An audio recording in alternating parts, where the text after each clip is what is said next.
OpenAI, the company behind ChatGPT and some other AI products, has announced that they're putting a pause on offering one of their specific voices for the voice assistant part of ChatGPT. It had been called Sky. Users noticed that it sounded a little bit like Scarlett Johansson, who of course was very notably in the movie Her back a number of years ago. Now, I wanna give you an example of what the Sky voice sounded like. It's not available right now, but here's what it sounded like. Hey, how's it going?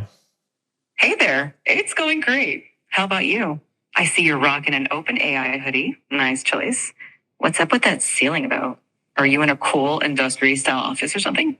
Well, can you take a guess at what I might be doing based on what I'm showing you here?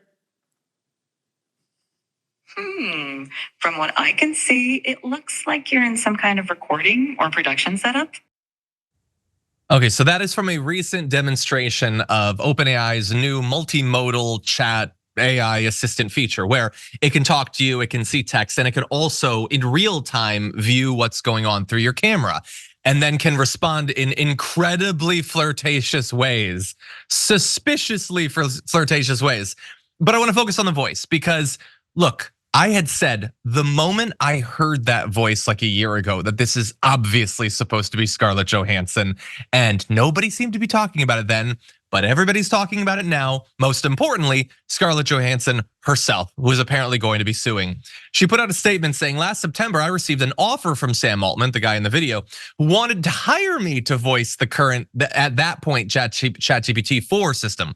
He told me that he felt that by my voicing the system, I could bridge the gap between tech companies and creatives and help consumers to feel comfortable with the seismic shift concerning humans and AI.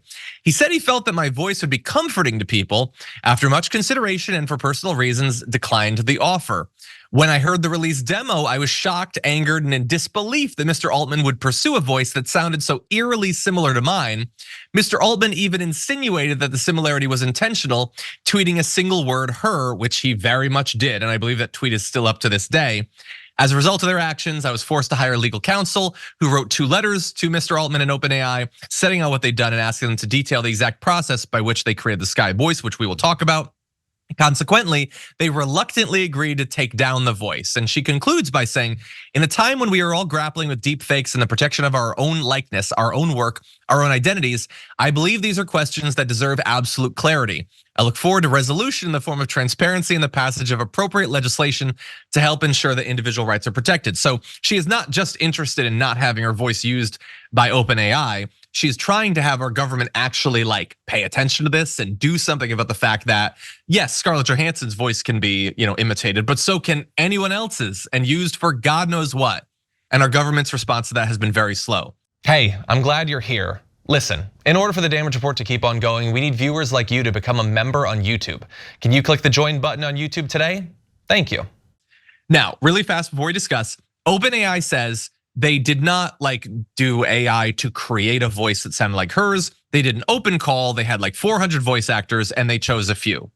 And I'm sure that that's probably true. That is an actual voice actress who happens to sound a lot like Scarlett Johansson.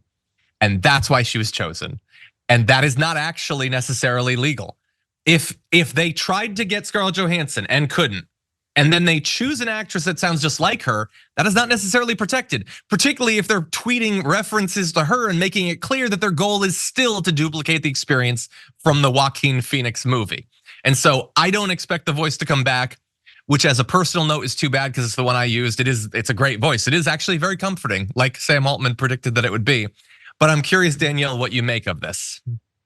I mean, one is that I think that the most dangerous piece of this is that our laws have not caught up to where technology is. And it's like, as AI continues to, skyrocket off the planet, like our legislators don't know what to do, right? They don't know who to follow. They don't know how to understand this. And the fact we all have already seen how this has interfered in politics with robocalls that sound like Joe Biden that are not Joe Biden, saying all types of things. And so this is really dangerous. It isn't just about what Scarlett Johansson was saying in terms of, what the actors and writers went on strike about, right? AI being able to take over their jobs, but this is about what we can actually trust, and this goes back to misinformation and disinformation. And so we should be worried, and I think that this is something that I would love our legislators to take up and make a point of their concern. But we're also looking at a body that is has the median age of, I don't know, 70, 75. Like, this is beyond this is beyond their scope. And that's what makes me scared. Yeah, and on the House side, when you have, like you're gonna go talk to like Louis Gohmert and Marjorie Greene, like they're struggling with intelligence, let alone artificial intelligence. And so yeah, look, it's gonna be tough because the AI technology is moving ahead very fast. Like that demo that we listened to, like the current thing that you can use on ChatGPT, which I've used previously, is not that advanced. Like it doesn't converse with you in that particular way. It's gonna become more common. And I have no doubt that there will be a time when you could load 5 minutes of a person talking into an app that will then generate a voice print that you can use it to say literally anything. And you can have that be your voice assistant. It's probably gonna happen. Someday, if you want to have Scarlett Johansson as the voice, you'll probably be able to do that. If you want to have Iadarola or Danielle Moodie, you'll probably be able to do that. But that said, government still has to try. The fact that these sorts of things might be easy or reproducible for regular people doesn't mean that they shouldn't, at least right now, try to stop these big corporations from making massive amounts of money. This is not just a test thing. They make tons of money off of ChatGPT. Having someone who is effectively doing an impersonation, maybe it's her real voice, but it clearly was chosen because it sounds like Scarlett Johansson, is big money for OpenAI.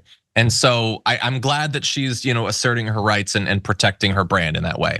It's a very iconic voice. And if you haven't seen her, go watch it. I think it's a great movie.